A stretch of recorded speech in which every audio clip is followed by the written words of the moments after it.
अफजल गुरु, याकूब मेमन जैसे आतंकियों के लिए हमदर्दी दिखाने वाले और सीएए के विरोध के नाम पर दंगाइयों का समर्थन करने वाले अधिवक्ता प्रशांत भूषण एक बार फिर सुर्खियों में है, और इस बार भी गलत कारणों से।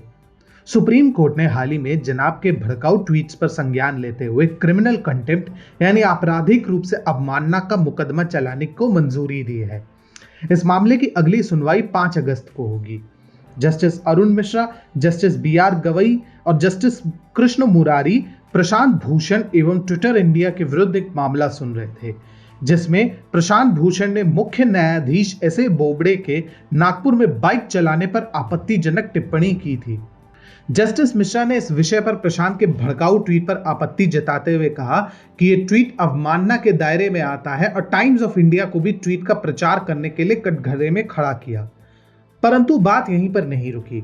जस्टिस मिश्रा ने 27 जून को प्रशांत भूषण के उस ट्वीट को भी संज्ञान में लिया, जिसमें उन्होंने सुप्रीम कोर्ट की प्रतिबद्धता पर सवाल उठाते हुए लिखा, जब इतिहासकार देखेंगे कि पिछले 6 वर्षों में कैसे भारत में लोकतंत्र की हत्या की गई है, तो वे सुप्रीम कोर्ट की अहम भूमिका पर भी सवाल उठाएंगे, विशेषकर पिछले 4 मुख्य न्यायाधीशों की भूमिका पर।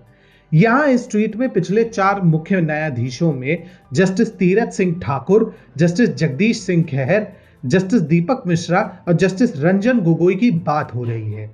इससे पहले भी इस मामले में अधिवक्ता महक माहेश्वरी ने प्रशांत भूषण के इन भड़काऊ बयानों के विरुद्ध अपील दायर की थी, जिसमें उन्होंने कहा कि ये व्यक्ति यानी प्रशांत काफी गंभीर आरोप लगा रहे हैं, जिससे मुख्य न्यायाधीश की छवि तार तार हो रही है। न्यायाधीश अपने सभी सुख चैन किनारे रख लोगों की भलाई के लिए वीडियो कॉन्फ्रेंसिंग से मुकदमे देख रहे हैं और एक और ऐसे लोग इतने अमानवीय बयान निकाल रहे हैं।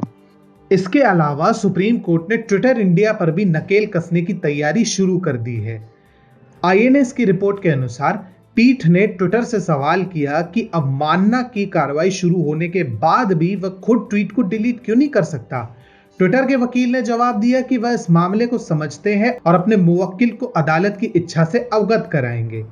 उन्होंने आगे जोर देकर कहा कि ट्विटर अदालत के निर्देश के बिना ट्वीट नहीं डिलीट कर सकती है।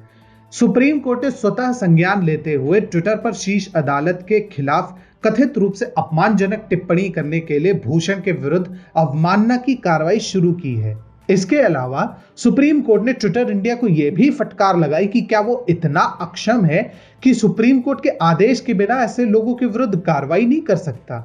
देर आए पर दुरुस्त आए। जिस प्रशांत भूषण के विरुद्ध सुप्रीम कोर्ट को बहुत पहले एक्शन लेना चाहिए था, अब उनके विरुद्ध एक्शन लेकर सुप्रीम कोर्ट ने संकेत दिया है कि वे किसी भी स्थिति में न्यायालय की प्रतिबद्धता पर कोई लांछन स्वीकार नहीं करेंगे। प्रशांत भूषण ऐसे अधिवक्ता हैं जिन्होंने अभिव्यक्ति की आजादी का दुरुपयोग करते हुए कई बार भारत विरोधी तत्वों को बढ़ावा दिया है। रोहिंग्या का समर्थन तो बहुत छोटी बात है, प्रशांत भूषण ने तो कश्मीर और नक्सल प्रभावित क्षेत्रों में रेफरेंडम तक कराने की मांग की हिमाकत की थी। लेकिन इस बार सुप्रीम कोर्ट ने प्रशांत भूषण के विरुद्ध आपराधिक अवमानना का मुकदमा चलाने की बात करके बता दिया है कि अब वामपंथियों की दादागिरी और नहीं चलेगी, और सुप्रीम कोर्ट पर तो बिल्कुल नहीं।